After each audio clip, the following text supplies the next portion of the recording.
Hello എല്ലാവർക്കും നമസ്കാരം. പുതിയൊരു വീഡിയോയിലേക്ക് സ്വാഗതം. നമുക്കിന്ന് ഈ വീഡിയോയിലൂടെ ഗ്രീൻ ആർമി ഇൻ കേരള എന്താണെന്ന് മനസ്സിലാക്കാം. ഇത് സസ്റ്റൈനബിൾ അഗ്രികൾച്ചറിന് വേണ്ടിയിട്ടും പരിസ്ഥിതി സംരക്ഷണത്തിന് വേണ്ടിയിട്ടുള്ള ഒരു വോളണ്ടിയർ ബേസ്ഡ് ആയിട്ടുള്ള ഒരു സംഘടനയാണ് കേട്ടോ. നമുക്ക് ഇതിനെക്കുറിച്ച് വിശദമായിട്ട് മനസ്സിലാക്കാം. വീഡിയോയിലേക്ക് കിടക്കാം.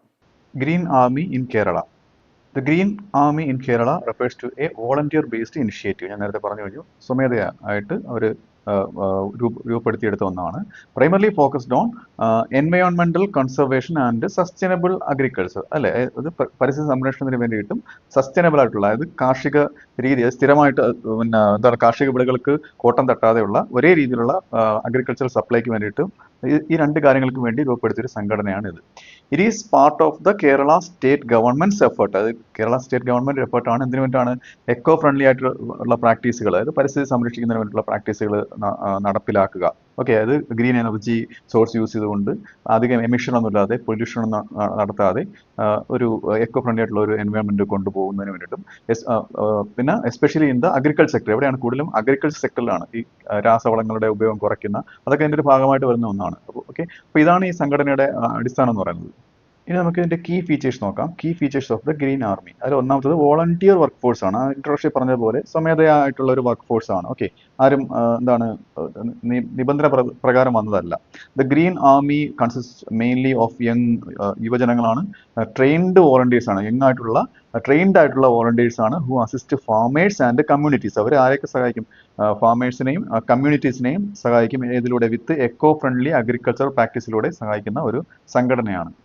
അടുത്തത് സപ്പോർട്ട് ഫോർ ഫാമേഴ്സ് ആണ്. ഫാമേഴ്സിന് കൊടുക്കുന്ന സപ്പോർട്ട്, അതായത് മെമ്പേഴ്സ് ഹെൽപ്പ് ഫാമേഴ്സിന്. അത് ഞാൻ നേരത്തെ പറഞ്ഞ വോളണ്ടിയർ മെമ്പേഴ്സ് ഇല്ലേ, യുവജനങ്ങൾ, അവർ എങ്ങനെയൊക്കെയാണ് സപ്പോർട്ട് ചെയ്യുന്നത്? പ്രിപ്പയറിംഗ് ലാൻഡ് ഫോർ കൾട്ടിവേഷൻ, അത് വിളവെടുക്കുന്നതിന് വേണ്ടിയിട്ട് ലാൻഡ് പ്രിപ്പയർ ആക്കിയിട്ട് കൊടുക്കും.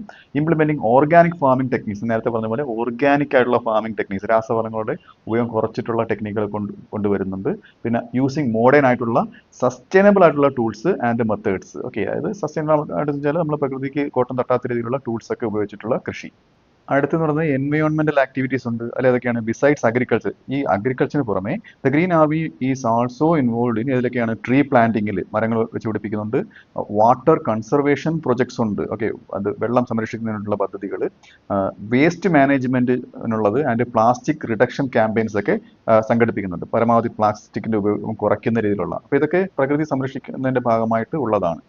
അടുത്തത് സ്കിൽ ഡെവലപ്മെന്റ് ആണ്. എന്തിനുള്ള skill development? Volunteers receive training. അതായത് ഇവർക്ക് ട്രെയിനിങ് ഒക്കെ ഉണ്ട്. എന്തിനുള്ള ട്രെയിനിങ് ആണ്? മോഡേൺ ഫാമിംഗ് ടെക്നിക്കൽസിനെ കുറിച്ചുള്ള ട്രെയിനിങ് അവർക്ക് കിട്ടുന്നുണ്ട്. അഗ്രോ എക്കോളജി, അതായത് അഗ്രോ എക്കോളജി വെച്ചാൽ ഇപ്പം എക്കോളജിക്കൽ പ്രിൻസിപ്പിൾ, അതായത് പ്രകൃതിദത്തമായിട്ടുള്ള, പ്രകൃതിയുടെ ഒരു പ്രിൻസിപ്പിൾ ഉണ്ട്, ഒരു സസ്യം എങ്ങനെ വളർന്നു വരണം എന്നുള്ള. അപ്പം ഇതുമായിട്ട് ബന്ധപ്പെട്ട് ഇത് അതേ രീതിയിൽ ഇതിൽ അവലംബിക്കുകയാണ്, ഈ കൃഷി രീതിയിൽ അവലംബിക്കുകയാണ്. ഓക്കെ, നാച്ചുറൽ ആയിട്ടുള്ള ആ ഒരു ഗ്രോത്തിന് വേണ്ടിയിട്ട് വിളകളുടെ. ഓക്കെ, അതാണ് അഗ്രോ എക്കോളജി എന്ന് പറയുന്നത്. അതിൻ്റെ സോയിൽ മാനേജ്മെന്റ് ഉണ്ട്. അതിൻ്റെ pH മൂല്യം, അതിൻ്റെ മണ്ണിന്റെ ഘടനയെല്ലാം മെയിൻറ്റെയിൻ ചെയ്ത് നിർത്തുന്നതിന് വേണ്ടി എന്തൊക്കെ ചെയ്യണം, അങ്ങനെയുള്ള ട്രെയിനിങ് ഒക്കെ ഒരു കിട്ടുന്നുണ്ട്. മെഷീനറി ഓപ്പറേഷൻ ആൻഡ് മെയിൻ്റെനൻസ്, ഓരോ മെഷീൻസ് എങ്ങനെ ഓപ്പറേറ്റ് ചെയ്യുന്നു, അതിന്റെ മെയിൻ്റെനൻസ്, എല്ലാ കാര്യങ്ങളുടെയും ട്രെയിനിങ് ഈ ഗ്രീൻ ആർമിക്ക് കിട്ടുന്നുണ്ട്. ഇനി നമുക്ക് ഇതിന്റെ ലക്ഷ്യങ്ങൾ നോക്കാം, ഒബ്ജക്റ്റീവ്സ്. അതിൽ ആദ്യത്തേത് promote organic and sustainable farming. As usual നമ്മൾ നേരത്തെ പറഞ്ഞ പോലെ അത് ഓർഗാനിക് ആയിട്ടുള്ള, രാസവളങ്ങൾ കുറച്ചുള്ള, ജൈവവളങ്ങൾ ഉപയോഗിച്ചുള്ള ഫാമിങ്, സസ്റ്റൈനബിൾ ആയിട്ടുള്ള ഫാമിംഗ് ഒക്കെ പ്രൊമോട്ട് ചെയ്യുക.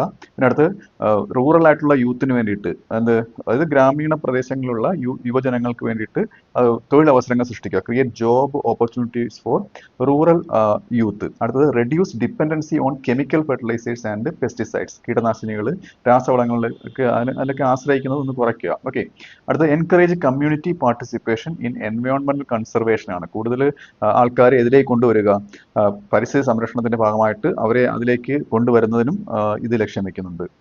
The green army initiative is generally coordinated by, അതായത് ഈ ഇനിഷ്യേറ്റീവ് എടുക്കുന്നത് എവിടെയാണ്? കേരളാസ് അഗ്രികൾച്ചർ ഡിപ്പാർട്ട്മെന്റ് ആണ്. Agriculture department. അടുത്തത് ലോക്കൽ സെൽഫ് ഗവൺമെന്റ് ബോഡീസ്, അത് പഞ്ചായത്തുകളില്ലേ, അവിടെയൊക്കെ ഉണ്ട്. നിങ്ങൾ പരിസര പ്രദേശങ്ങൾ, പഞ്ചായത്തുകൾ അന്വേഷിച്ചാൽ നിങ്ങൾക്ക് മനസ്സിലാവും. അടുത്തത് with support from the Kerala agriculture university and other eco organisations. അത് കേരള അഗ്രികൾച്ചർ യൂണിവേഴ്സിറ്റി ഇവിടെ നിന്നൊക്കെ, പിന്നെ മറ്റ് പരിസ്ഥിതി സംരക്ഷണത്തിന്റെ ഭാഗമായിട്ടുള്ള ഓർഗനൈസേഷൻസ്, ഇവിടെ നിന്നൊക്കെ ഇതിന് സപ്പോർട്ട് കിട്ടുന്നുണ്ട്.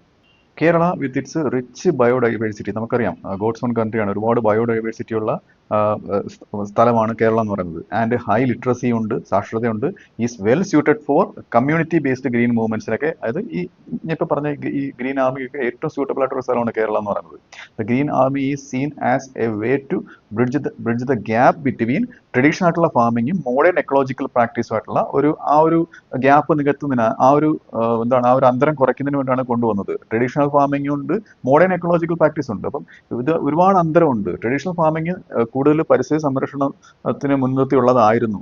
എന്നാൽ പുതിയ മോഡേൺ എക്കോളജിക്കൽ പ്രാക്ടീസ് അതിന് കുറച്ച് പരിസ്ഥിതി കോട്ടം തട്ടുന്ന രീതിയിലുള്ളതാണ് ഈ രാസവളങ്ങളുടെ ഉപയോഗങ്ങളൊക്കെ. അപ്പം ഇതിൻ്റെയൊക്കെ രാസവളങ്ങളുടെ ഉപയോഗം കുറച്ച് ഈ ട്രഡീഷണൽ രീതിയിലേക്ക് വരുന്നു. എന്നാൽ അതിൽ എന്ത് ഉപയോഗിക്കുന്നുണ്ട്? മെഷീൻസ് ഉപയോഗിക്കുന്നുണ്ട്. അപ്പോൾ ആ ഒരു ഗ്യാപ്പ് കുറയ്ക്കുന്നതാണ് ഈ പദ്ധതി എന്ന് പറയുന്നത്. And also to engage youth meaning in എൻവയോൺമെന്റൽ സ്റ്റുവാർഡ്ഷിപ്പ്, അതായത് അവരുടെ കാര്യസ്ഥതയിലേക്ക് കൊണ്ടുവരുന്നതിന് വേണ്ടിയിട്ട് അവർ മേൽനോട്ടം വഹിക്കുന്ന രീതിയിൽ, ഒരു പരിസ്ഥിതി സംരക്ഷിക്കുന്ന രീതിയിൽ മേൽനോട്ടം വഹിക്കുക. ഈ ഒരു രീതിയിൽ യുവജനങ്ങളെ പ്രാപ്തരാക്കി എടുക്കുന്നതും ഇതിന്റെ ഒരു ലക്ഷ്യം തന്നെയാണ്. അപ്പോൾ ഈ വീഡിയോ നിങ്ങൾക്ക് മനസ്സിലായെന്ന് വിശ്വസിക്കുന്നു. അടുത്ത വീഡിയോയിലൂടെ മറ്റൊരു വിഷയമായി വീണ്ടും കാണാം.